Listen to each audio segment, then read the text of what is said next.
Shah news में आपका इस्तकबाल है। ताज़ा तरीन खबरों के लिए देखते रहिए शाह न्यूज। గత 10-15 రోజులుగా ఇక్కడ మహబూబ్నగర్ పట్టణంలోనే ఉంటూ ఎక్కడ అవకాశాలు లేక ఎవరు పలకరియక ప్రజలు పలకరియకపోను వాళ్ళ ఎంబడ కూడా ఎవరు రాకపోవడం వల్ల మతి భ్రమించి బీజేపీ పార్టీ నుంచి పోటీ చేస్తున్న ఒక నాయకురాలు డీకే అరుణ గారు అడ్డగోలుకి మాట్లాడి ఏదో పత్రికలల్లా సోషల్ మీడియాలలో కనిపించాలి అనే ఆలోచనతోన ఎవరిని పడితే వాళ్ళని విమర్శించే ప్రయత్నం ఈరోజు డీకే అరుణ గారు చేస్తూ ఉన్నారు. మేము అబ్జర్వ్ చేస్తూ ఉన్నాం. గత 15 రోజులుగా ఇక్కడ మా అభ్యర్థి డాక్టర్ చల్లా వంశీచంద్రారెడ్డి గారి గురించి అనవసరమైన ఆరోపణలు చేస్తూ ఆయన లోకల్ కాదు నేనే లోకల్ అని అడ్డగోలుగా మాట్లాడుతూ మొత్తం ఇక్కడ ఏ అభివృద్ధి జరిగినా అదేదో ఆమెనే చేసినట్టు విధవ ప్రేలాపనలు మాట్లాడుతూ అన్ని ఏదేదో మాట్లాడుతూ మతి భ్రమించి ఈరోజు డీకే అరుణ గారు వివరిస్తూ ఉన్నారు.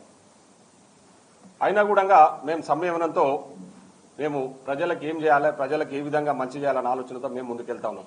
కానీ నిన్న ఒక ప్రెస్ మీట్ పెట్టేసి ఇంకా మేము ఇక్కడ ఉన్న వాళ్ళని మాట్లాడితే కూడా ఎవరు ప్రజలు పట్టించుకుంటలేరు, అట్లీస్ట్ ముఖ్యమంత్రి గారి గురించి అనేదాన్ని మాట్లాడితే ప్రజలు ఏదన్నా ఆలోచన చేస్తారేమని చెప్పేసి నిన్న ప్రెస్ మీట్ లో ముఖ్యమంత్రి గారి మీద కొన్ని వ్యక్తిగత దూషణలు చేస్తూ ముఖ్యమంత్రి గారిని విమర్శించడం అనేది ఏమాత్రం సమంజసం కాదు.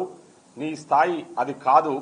నీ స్థాయికి మించి నువ్వు ముఖ్యమంత్రి, మా ముఖ్యమంత్రి గారి గురించి ఈరోజు ప్రజలందరూ మెచ్చిన ముఖ్యమంత్రి, ప్రజాపాలన అందిస్తున్న ముఖ్యమంత్రి గౌరవనీయులు రేవంత్ రెడ్డి గారి గురించి నువ్వు నిన్న మాట్లాడిన మాటలను మేము ఈరోజు తీవ్రంగా ఖండిస్తా ఉన్నాం.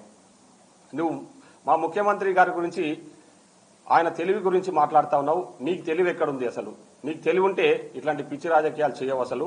ఎందుకంటే నీ రాజకీయాలన్నీ కూడా నీ అవసరం కోసము, నీ భర్త అవసరాల కోసం, నీ కుటుంబ అవసరాల కోసమే నువ్వు రాజకీయాల్లో ఉన్నావు. కాంగ్రెస్ పార్టీలో ఆ రోజు పెద్ద ఎత్తున లాభపడ్డ వ్యక్తులలో మహబూబ్నగర్ జిల్లాలో ఎవరు ఉన్నారంటే ఓన్లీ డీకే అరుణ గారే. ఈరోజు కాంగ్రెస్ పార్టీ అధికారంలో ఉన్నప్పుడు నీకు ఎన్నో రకాలుగా లబ్ధి చేకూర్చిన పార్టీ కాంగ్రెస్ పార్టీ.